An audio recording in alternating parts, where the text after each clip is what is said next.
একদিন বাঘ একটি বানরকে তাড়া করলো খাওয়ার জন্য।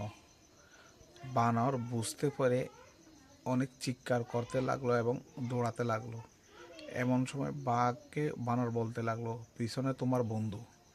এই কথা শোনার পর বাঘ পিছে তাকিয়ে দেখলো একটি গাছ। এই সুযোগে বানর গাছে উঠে গেলেন। তখন বাঘ বলতে লাগলো, তুমি চালাকি করেছো।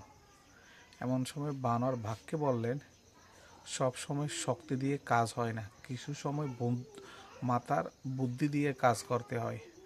আমি আমার মাথার বুদ্ধি দিয়ে কাজ করাই আজকে তোমার হাত থেকে বেঁচে গেলাম।